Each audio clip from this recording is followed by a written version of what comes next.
வணக்கம். அம்மாவின் தந்த தமிழ் சேனலுக்கு உங்களை அன்போடு வரவேற்கணும். போன பதிவில் நம்ம காந்தாரியோட கோபமும் அது யுதிஷ்டனோட பாதத்தை அவன் கீழே பார்க்கும்போது அவனோட கால்கள் விகாரமானதையும் நேராக பார்த்தா அவன் எரிஞ்சிருவான் அப்படின்ற காரணத்துக்காக குனிஞ்ச காந்தாரிக்கு எதேர்ச்சியாக அவனோட பாதம் விரல்கள் பட்டும் அது விகாரமானது வியாசர் குறிப்பிடுறாரு.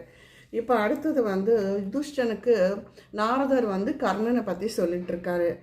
அர்ஜுனன் தன்னை விட தனுர்வேதத்தில் சிறந்தவன் கர்ணன் தெரிஞ்சுக்கிட்டு அதற்காக துரோணரை போய் அடையிறான்.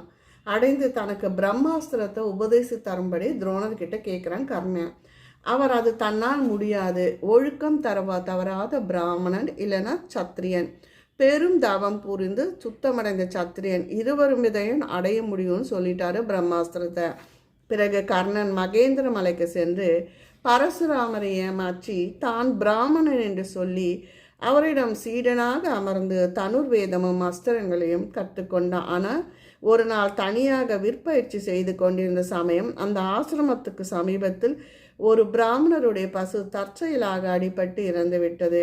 பசுவுக்கு உடையவராகிய பிராமணர் கோபமுற்று, யுத்தத்தில் உன் தேர் சக்கரம் மண்ணில் பதிந்து போகும், அப்போது இந்த பசுவை போல நீயே கொல்லப்படுவாய் என்று சொல்லி சபித்தார் அந்த பிராமணர்.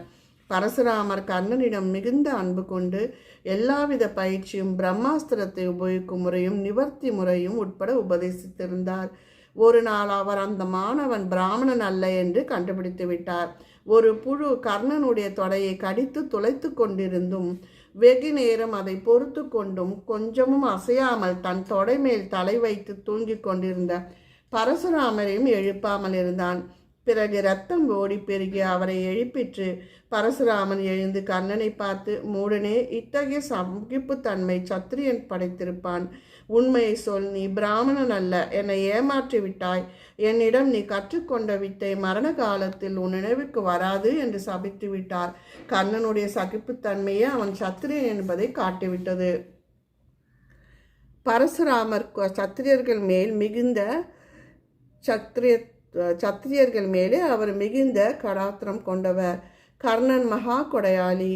ஒரு நாள் பிராமண வேஷம் பூண்டு வந்த தேவேந்திரனால் யாசிக்கப்பட்டு தன் குண்டலங்களையும் கவசத்தையும் கர்ணனுக்கு அழட்டி கொடுத்து விட்டான்.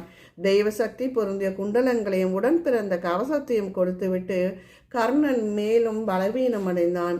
குந்திக்கு கர்ணன் தந்த வரத்தினாலும் பரசுராமருடைய சாபத்தாலும் பசுவை இழந்த பிராமணனுடைய கோபத்தாலும் பீஷ்மர் மகாராஜர்களை இவனை ஒருவராக கணக்கிடாமல் அவமானப்படுத்தியதாலும் தேரை ஓட்டிய சல்லியன் செய்த இகழ்ச்சியின் பயனாகவும் வாசுதேவனுடைய யுத்தி முறையிலாகவும் கர்ணன் இருந்தான். இவ்வாறு பல காரணங்கள் ஒன்று கூடி கர்ணன் மரணம் அடைவதற்கு ஏதுவாயின. நீதான் இது அதற்கும் காரணம் என்று நினைத்து நீ துக்கிக்க வேண்டாம் அப்படின்னு நாரதர் கூறுகிறார். யுதிஷ்டன் நாரதன் சொற்களால் ஆறுதல் அடையவில்லை. குந்தி தேவி சொல்லலானால், கர்ணனை குறித்து நீ சோகப்படாதே. கெட்ட புத்தியுள்ள துரியோதனை விட்டுவிட்டு உன் பட்சம் சேரும்படி அவன் தகப்பன் சூரிய பகவானே முயன்றான். நானும் எவ்வளவு சொல்லியும் பார்த்தேன், அவன் கேட்கவில்லை. அவன் முடிவுக்கு அவனே காரணம் என்றான். கர்ணனுடைய பிறப்பின் ரகசியத்தை மூடி வைத்து எங்களை நீ வஞ்சித்து விட்டாய். அதனால் எங்களுடைய பெரும் துக்கத்திற்கு காரணமானாய். இன்று முதல் பெண்கள் ரகசியத்தை காப்பாற்ற சக்தியற்றவர்களாக இருக்கட்டும் என்றான் யுதிஷ்டன். அண்ணனை கொன்றோமே என்ற வருத்தத்தில் சாபமிட்டதையும் பௌர்ணிகர் ஒரு கதையை கற்பித்து சொல்கிறார். பெண்கள் ரகசியத்தை காப்பாற்ற மாட்டார்கள் என்பது உலக அபிப்பிராயம். அதையொட்டி இந்த கதையும் அழகாக கற்பனை செய்யப்பட்டிருக்கிறது. லௌகிக லாப நஷ்டம் எவ்வாறாயினும் ரகசியத்தை காப்பாற்றுவது ஒரு பெரிய தார்மீக குணம் என்று எண்ண வேண்டியதில்லை. அது இல்லையே என்ற ஸ்திரீகள் விசனப்படுவது தேவையில்லை. ரகசியத்தை காப்பாற்றும் சக்தி இல்லாமல் இருப்பது அறத்துறையின் ஒரு பெரும் குறையல்ல. பெண்களுக்கு இயற்கையான அன்பினால் ரகசியங்களை காப்பாற்றுவதில் ஒரு குறை ஏற்படலாம். ஆயினும் பெண்கள் சில ரகசியங்களை நன்றாகவே காப்பாற்றி வருகிறார்கள்.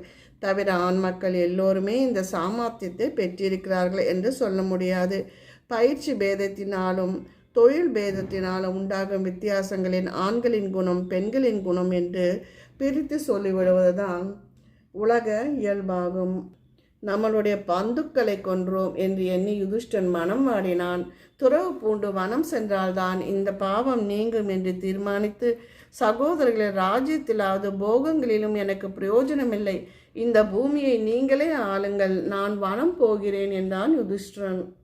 பாண்டவர்கள் அனைவரும் இப்படியாகவே குற்ற உணவில் திளைத்து மனம் வருந்தி நிம்மதி இல்லாமல் தவித்து கொண்டிருந்தார்கள். அடுத்த ஒரு பதிவில் அர்ஜுனனும் பீமசேனனும் வனம் போகிறதுக்கு, தர்மபுத்திரர் வனம் போகிறதுக்கு என்ன கூறினார்கள், திரௌபதி என்ன கூறினா அப்படின்றதையும் பார்க்கலாம். நன்றி, வணக்கம்.